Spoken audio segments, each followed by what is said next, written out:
तो नाज़रीन, यूपी के साबिक़ वज़ीर आला अखिलेश यादव लखनऊ में प्रेस कॉन्फ्रेंस से खिताब कराई। आपको सीधे वहीं लिए चलते हैं।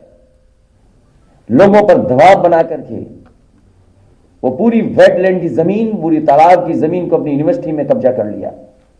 इसलिए मुख्यमंत्री अनुपयोगी याद रखें, सरकार जाने वाली है और ये जो हथकंडे अपनाए जा रहे हैं ये तब अपनाए जा रहे हैं कि जब उन्हें पूरा भरोसा हो गया कि सरकार जा रही है उनकी। ये वापस नहीं लौट रहे हैं। ये सोचते हैं कि समाजवादी विजय तक रुक जाएगा।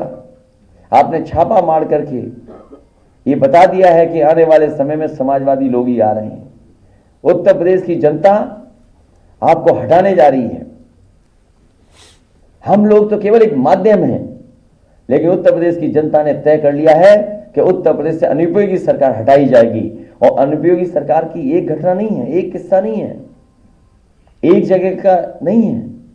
लखीमपुर जैसी घटना कोई सोच नहीं सकता था, इन्हीं अनुपयोगी मुख्यमंत्री के कार्यकाल में हुए हैं। हाथरस की बेटी का अपमान और पेट्रोल डाल करके जलवा देना, यह अनुपयोगी सरकार का काम है। 69,000 शिक्षक भर्ती के नौजवान दर दर भटक रहे हैं, लाठी खा रहे हैं, अपमानित हो रहे हैं। अगर उनका आरक्षण कोई छीन रहा है तो यही अनुपयोगी सरकार है। कोई परीक्षा बिना लीक हुए नहीं परीक्षा हो पाई, पेपर रद्द हुए हैं, जो नौजवानों को नौकरी न दे पाए, रोजगार न दे पाए। वो अनुपयोगी सरकार है जो टीटी, बीएड और बीपीएड के नौजवानों को बेरोजगार रख रही हो।